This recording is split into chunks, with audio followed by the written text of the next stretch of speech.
Welcome to Reddit Aliens. What's the most disturbing thing you've ever seen? Serious. Not safe for work. Please remember to like, share, and subscribe. I was 19 and the first person to pass an accident on a road a mile from my house at around 10:30 p.m. I pulled over and went back to check on the person in the car. It was a middle-aged woman in the driver's seat with her head roughly 3/4 decapitated. I vomited on the spot, then called 911. The operator asked if they needed an ambulance. When I responded, no, she's already dead, they asked if I checked for a pulse. I told them no, and they asked how I knew she was dead. Telling them her head was barely attached to her neck was enough info for them to send police, and I think the coroner. I left before the coroner arrived. One officer told me that it was the worst victim he'd ever seen. I still occasionally have nightmare flashbacks, and it's been over a decade. I watched a stroke turn my father-in-law from a loving person into an aggressive, angry one who was unable to communicate verbally. Poor guy spiraled downward in a nursing home for about 6 months before passing from kidney failure. We were originally going to take care of him, but his damaged brain made him too dangerous to stay with me and my wife, who was pregnant. In a topic filled with sad stories and outcomes, this one might have won for me. My mother passed away from what we think were complications related to lupus. I watched her go from the strong woman I love to a shell. She had sores all over her body, and they were covered in band-aids because she couldn't stop scratching them. She couldn't get out of bed or walk by herself because the pain in her legs was so bad. She was terrified, and the last time I saw her, I held her while she cried in my arms, repeating, "I don't want to die," over and over again. It broke my heart. And a week later, she died. She had fallen out of bed and was in too much pain to get back in it, so she died alone on the floor of her room. My strong, beautiful mother lived her last moments alone, scared, and in pain. Because of this, the most disturbing things I've ever seen was her corpse laying on the floor, still wearing her favorite pajamas. I miss her so much. More unsettling than shocking on the disturbing spectrum, saw a guy from work trip while exercising, running backwards, warming up, hit his head on the ground and went unconscious. No big deal, right? He never woke up and died after being in a coma for years. Had a wife and kids. Fireworks accident. Back in the 90s, all you could legally acquire here were tiny firecrackers with a fuse. The really heavy stuff like nitrate crackers and cobras weren't really around yet. What the cool kids did were have strikers. These were heavier firecrackers from Germany and Eastern Europe that didn't have a fuse, but a match head you had to strike to set them off. I think their official use is to scare birds away from crop fields. They were also notoriously unreliable in their timing. When I was 8 or so, I watched a bunch of older kids playing with these. The bangs were pretty impressive. Then one of them struck one that went off almost immediately, right in his hand. It took off his middle 3 fingers just like that. It's not so much the gore that stuck with me, it's the look of surprise on his face melting into sadness and despair. He didn't even scream with pain at first. He just started crying mournfully at the realization of what had just happened. It was only when his mother got there that, I assume, the pain hit him like a ton of bricks and he started screaming. I'll never forget the look on his face though. Poor kid. I saw a man die. He was riding a motorcycle a few cars ahead of me, and I watched as a truck pulled out in front of him and T-boned the bed and went flying. This was in Arizona, where there are no helmet laws. He flew through the air, bounced on the ground and landed on his face and slid along the asphalt a good 30 feet. The slide took away all the skin on his face, and you could see through all the blood were his eyes and teeth. When I was young, my family drove past a stopped car. The driver was sitting sort of reclined in a seat, driver's side door open, and he was just lifeless. It was weird.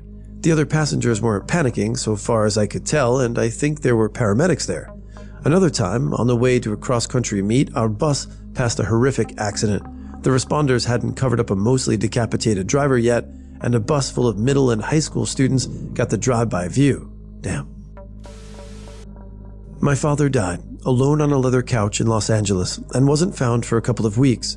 When the paramedics found him, they just removed his body. My sister and I had to break into his apartment to clean it out, and the couch had parts of his scalp stuck to it. I guess because he was on there for so long. Super disturbing. Sorry. I've seen a very similar thing happen to a pitcher while I was catching. I hope the person is okay. Played baseball in high school and was on the varsity team. Our coach decided that instead of practice, we would watch the C squad, usually freshmen, play their game. We're all huddled up on the left field fence cheering on these kids as they take the field. One of our favorite freshmen was playing at third base, so we're giving him shit while the pitcher warms up. First batter is up and absolutely smokes the pitch, line drive right to third base. The ball only hit face. He didn't react fast enough and had even moved in the field a little. Blood was everywhere, absolutely gushing from his mouth. He gets taken away in a hurry, and someone goes over to grab his glove and hat that was left on the field. There was something else in the dirt, and as they picked it up, there was an instant reaction. It was his teeth. Not individually fallen out or anything. No, his entire upper gums, with the teeth and all, were still there on the ground in one piece. Never saw the kid again, and no idea what happened. I hope he's okay. Watched my dad die for like an hour as his lungs solidified and he choked on them, then watched the color leave his skin. Still hear it sometimes when I can't sleep. I should add that it was from lung cancer and the treatment of the lung cancer, but I'm not sure exactly what it was called when his lungs solidified. We were also vacuuming his lungs multiple times a day. When I was about 7 years old in the Philippines, while I was on my way to buy snacks from the convenience store, I saw my auntie, but she quickly dragged me home. Everyone on the street seemed to be running for their lives. It turns out a murder just occurred and the killer was on the loose. I peeked outside to see the killer shirtless and bloody all over. His eyes were wide open and he was carrying a machete. He was walking down the street and it was a pretty horrific thing for a 7-year-old me to see.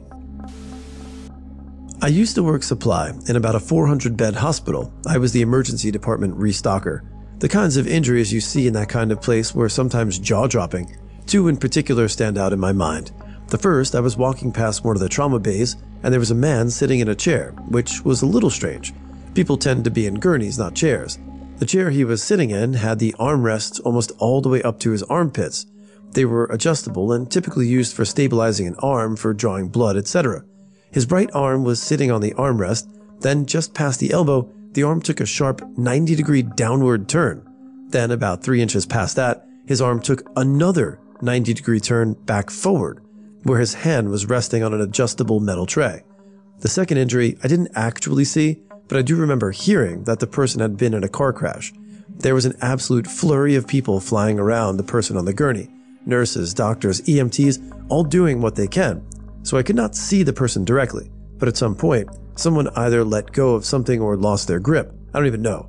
But blood sprayed across about half the people in the room, on the walls, on the adjustable lights hanging from the ceiling, all over. It was absolutely insane. I remember going back the next day, and the kind old man, who they hired simply to always be walking around the hospital with a cart of paint and paintbrushes to cover up any nicks or blemishes on the walls around the facility, was painting over the bloodstains on the walls in that particular trauma bay. A normal, healthy person I love went into psychosis. It's like nothing you have seen in the movies or read about.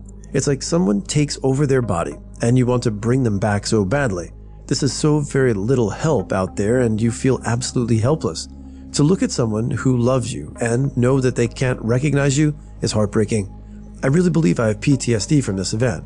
By the way, this person is doing great right now. I'm in therapy because of this and other trauma, and I have learned it is way more common than we think for a person to enter psychosis, get better, and never have another episode again. Sadly, we still don't know enough about this. A tie of when my cousin, after visiting his mother, his face was just blank. He took a knife from the kitchen and attempted to disembowel himself with it, his dad and my mom trying to stop him. He tried to cut his own throat. I just remember crying and begging him not to die. 2 years later, finding my sister attempted to as well, but with her wrists and ankles. My dad picking up my sister and running out of the house with her. My mom, just in shock, kind of just wandered off. I remember going up to my grandma's apartment and knocking on her door and crying and falling asleep on her couch, watching Wheel of Fortune. I still cannot stand the color red. The first time I saw my face in the mirror after I was in a car crash. Driver had dumbbells in the boot. They flew forward with the impact, one of which smashed me in the head. My face was like drop-dead Fred after he puts it in the fridge. Had a huge hematoma, so I knew it was swollen and big because I felt the weight of it, but wasn't prepared for the reality. Fully recovered and no residual issues though. In person, I saw the aftermath of a nasty car crash off the side of the highway once. It was a minivan that had managed to flip onto its roof. Multiple occupants had been ejected from the vehicle, and it looked like they were dead. There was a lot of blood, and the way they were positioned screamed, "I'm dead." It was in the middle of the night on a dark stretch of road. It seemed as if the crash had just happened since there wasn't any first responders around. There was just a wrecked vehicle and the bodies. I was a child at the time, and I saw all of this from the passenger side window of my dad's SUV. He slowed down as we drove by the scene because there were pieces of debris in the road that he had to maneuver around. We didn't stop, however, and my dad didn't call the authorities to let them know what had happened. I had been half asleep when we drove up to the wreck, but I was awake enough to take in what I was seeing. I closed my eyes and tried to convince myself that it was a bad dream, but deep down I knew it was real.